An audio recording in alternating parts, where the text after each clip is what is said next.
Kaleshwaram commission విచారణ ముగిసినట్టేనా? మాజీ CM KCR, మాజీ మంత్రి హరీష్ రావు, ఈటెల రాజేందర్లను ఇప్పటి వరకు విచారణ చేశారు.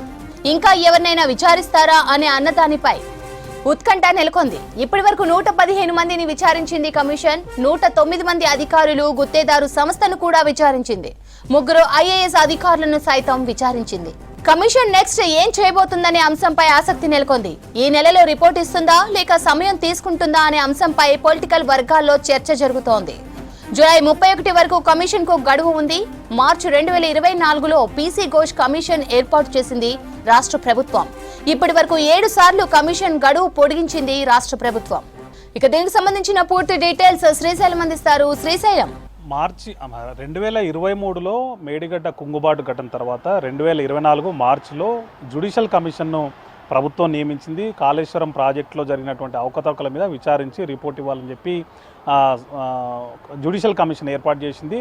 సుప్రీంకోర్టు రిటైర్డ్ జడ్జిగా ఉన్నటువంటి పినాకిని చంద్రఘోష్ను ఈ కమిషన్కి చైర్మన్గా నియమించింది. అప్పటి నుంచి కూడా కమిషన్ గడువును ఇప్పటివరకు దాదాపు 7 సార్లు పొడిగించారు. జూలై 31 వరకు ప్రజెంట్ గడువు ఉంది. అయితే మొదట కాళేశ్వరం ప్రాజెక్టులో భాగమైనటువంటి ఇరిగేషన్కి సంబంధించినటువంటి అధికారులు, అదేవిధంగా ఆ ప్రాజెక్టులో పాల్పంచుకున్నటువంటి గుత్తేదారు సంస్థను దాదాపు 109 మందిని వాళ్ళు విచారించారు. ఆ తర్వాత ఈ ప్రాజెక్టు సంబంధించే 3 IASలను కూడా కమిషన్ విచారించింది. మొదట అధికారులకు సంబంధించి అందరి నుంచి కూడా అఫిడవిట్లు సేకరించింది.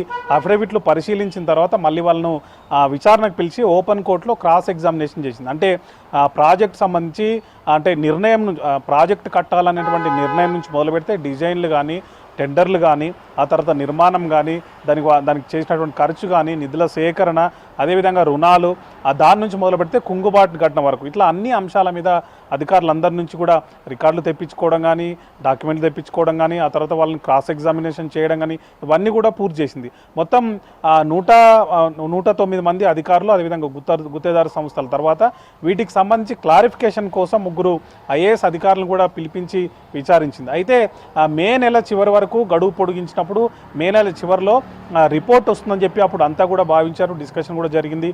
ఇక రిపోర్ట్ ఇవ్వడమే తర్వాయినటువంటి వార్తలు కూడా బయటకు వచ్చినాయి. అప్పటికే రిపోర్ట్ కూడా సిద్ధమైంది. దాదాపు 400 పేజీలతోని పీసీ ఘోష్ కమిషన్ నివేదిక ఇస్తుంది ప్రభుత్వానికని తెలిసింది. కానీ ఆ తర్వాత అనూహ్యంగా ఈ విషయం బయటకు వచ్చినటువంటి 2 రోజులకే మళ్ళీ ఆ కమిషన్ గడువును జూలై 31 వరకు ప్రభుత్వం పొడిగిస్తూ ఆదేశాలు ఇచ్చింది. ఆ తర్వాత కమిషన్ గడువు పొడిగించిన వెంటనే ఈ ప్రాజెక్టుకు సంబంధించి గత ప్రభుత్వంలో కీలక నిర్ణయాలు తీసుకుని ఆర్థిక శాఖకు సంబంధించి కానీ, ఇరిగేషన్ శాఖకు సంబంధించిన మినిస్టర్, అప్పుడు పనిచేసినటువంటి మినిస్టర్లతో పాటు అప్పుడు సీఎంగా ఉన్నటువంటి కేసీఆర్ను కూడా విచారించాలని చెప్పి కమిషన్ నిర్ణయం తీసుకోవడంతో వాళ్ళకు గత మార్చిలోనే నోటీసులు ఇచ్చింది. ఆ నోటీసుల తర్వాత ఈ నెల ప్రారంభంలో 6 తారీఖు నాడు ఈటెల రాజేందర్, అదేవిధంగా 9 నాడు హరీష్ రావు, నిన్న కేసీఆర్ కూడా విచారణకు హాజరయ్యారు. విచారణ తర్వాత ఇప్పుడు ఈ 3 విచారణ కూడా ముగిసింది. 3 కూడా కమిషన్ అడిగినటువంటి ప్రశ్నలకు సమాధానాలు ఇచ్చారు. అప్పుడు ఏం జరిగింది, ఎందుకు మేడిగడ్డకు ప్రాజెక్టును, బ్యారేజ్ను మార్చాల్సి వచ్చింది, అన్నారం సుందిల్ల ప్లేస్లను కూడా ఎందుకు మార్చాల్సి వచ్చింది, అంచనా వ్యయం ఎందుకు పెంచాల్సి వచ్చింది, ఆ తర్వాత ఎందుకు కుంగుబాటుకు సంబంధించినటువంటి అనేక అంశాలకు సంబంధించి ఈ మొత్తం 115 మంది సాక్షులను కమిషన్ విచారించింది. ఇప్పుడు విచారణ పర్వం పూర్తి కావడంతో కమిషన్ నెక్స్ట్ ఏం చేస్తుంది అనే అంశం మీద ఆసక్తి నెలకొంది. అయితే ఇప్పటికే అంటే సాక్షులందరినీ కూడా విచారించిన నేపథ్యంలో ఖచ్చితంగా మిగిలింది రిపోర్ట్ మాత్రమే. రిపోర్ట్ అనేది ఈ నెలలో ఇస్తుందా, వచ్చే నెలలో ఇస్తుందన్న అంశం మీద కొంచెం ఆసక్తి ఉంది. ఎందుకంటే జూలై 31 దాకా గడువున్న నేపథ్యంలో ఇప్పుడు వీళ్ళ ఎవరైతే 3 పిలవాలి నాన్ ఆఫీసర్స్ అని అనుకున్న నేపథ్యంలో వీళ్ళని కూడా 3 పిలిచి విచారణ కూడా పూర్తి కావడంతో ఇంకా ఎవరినైనా పిలుస్తారా, ఒక లేదు ఈ 3 చెప్పిన దాంట్లో ఆన్సర్స్లో ఇంకేమైనా డౌట్స్ ఉంటే మళ్ళీ కానీ ఏమైనా నోటీసులు ఇచ్చి మళ్ళీ పిలిచే అవకాశం ఉందా అనే అంశం మీద కూడా డిస్కషన్ జరుగుతుంది. కానీ కమిషన్ సైడ్ నుంచి మాత్రం ఖచ్చితంగా ఈ నెలలో మొదటి నుంచి కూడా విచారణ అనేది కొనసాగించారు. ఇప్పుడు కమిషన్ చైర్మన్ పీసీ ఘోష్ కూడా రేపు కానీ ఎల్లుండి కానీ తిరిగి స్వస్థలానికి వెళ్ళే అవకాశం కనిపిస్తుంది.